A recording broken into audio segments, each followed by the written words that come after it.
Halo Studio Lovers, Indonesia merupakan salah satu negara di dunia yang tidak terafiliasi dengan gerakan militer tertentu atau yang disebut non-blok.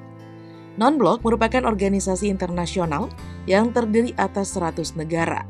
Negara tersebut tidak memiliki ikatan dengan negara lain untuk tujuan politik. Nah, tujuan dari organisasi tersebut adalah untuk menjamin kemerdekaan, kedaulatan, dan keamanan. Pemerintah Indonesia sampai saat ini menegaskan bahwa posisinya sebagai negara yang netral alias tidak berpihak pada kedaulatan siapapun. Nah, amit-amit lah ya Studio Lovers, jika seandainya nih suatu saat Indonesia diserang oleh negara lain, jangan khawatir sebab ada beberapa negara yang siap menjadi sekutu tanah air untuk melawan penjajah. Nah, kira-kira negara mana saja nih yang bisa menjadi sekutu Indonesia di kancah internasional? Yuk kita bahas di video berikut ini. Tapi seperti biasa, sebelum kita lanjut jangan lupa ya untuk menekan tombol subscribe dan aktifkan juga lonceng notifikasinya agar kamu tidak ketinggalan info terbaru dari Studio Langit. Palestina. Studio Lovers, Indonesia dikenal sebagai salah satu negara yang pertama kali mengakui kemerdekaan Palestina dalam sidang PBB tahun 2018. Sejak awal, Indonesia sudah memperlihatkan kepedulian besar terhadap perjuangan Palestina. Indonesia juga berdiri dalam solidaritas melawan Israel dan pendukung mereka di Liga Arab. Meskipun beberapa anggota Liga Arab lain memperlihatkan keinginan normalisasi dengan Israel, tetapi Indonesia memilih untuk menolak proposal normalisasi yang diajukan oleh Amerika Serikat. Nah, saat ini Studio Lovers, hubungan diplomatik antara Indonesia dan Palestina juga semakin menguat. Pada akhirnya, pantas jika Palestina dinilai sebagai salah satu sekutu Indonesia. Ayo terus gemakan Free Palestine!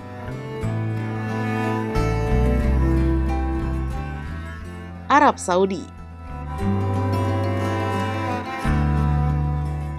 Nah, selanjutnya nih Studio Lovers, Arab Saudi mencatatkan sekitar 10,3% dari PDB mereka dari sektor perjalanan dan pariwisata pada tahun 2019, yang mana Indonesia menjadi pengunjung terbesar keempat dengan kontribusi sebesar 8% dari total pengunjung global. Hubungan bilateral antara Indonesia dan Arab Saudi didasarkan pada ikatan hubungan Islam, kerjasama Islam, sehingga memberikan peluang untuk membangun agenda bersama, terutama dalam hal geopolitik. Kunjungan sejarah Sultan Arab Saudi ke Indonesia pada Maret 2017 adalah bukti nyata kedekatan hubungan ini yang membuat Arab diakui sebagai negara sekutu Indonesia. Nah, tidak diragukan lagi ya negara yang satu ini. Cina. Berikutnya, sejak kebangkitan ekonomi Cina, Indonesia sudah menjadi salah satu negara yang paling menarik bagi investasi Cina. Asal tahu saja nih, di masa Presiden Joko Widodo aktif dalam forum inisiatif One Belt, One Road atau OBOR, Cina sejak masa jabatannya pada tahun 2017. Nah, Cina sendiri juga menjadi mitra dagang terbesar Indonesia dengan total perdagangan mencapai 72,89 miliar US dollar. Selain itu, Cina juga menjadi investor terbesar kedua di Indonesia dengan investasi mencapai 4,7 miliar US dollar melewati kontribusi Jepang. Meskipun merek ponsel Cina seperti Oppo dan Xiaomi mendominasi pasar Indonesia dengan pangsa pasar 45%, melawan Samsung dari Korea Selatan, hubungan antara Indonesia dan Cina mencakup lebih dari itu.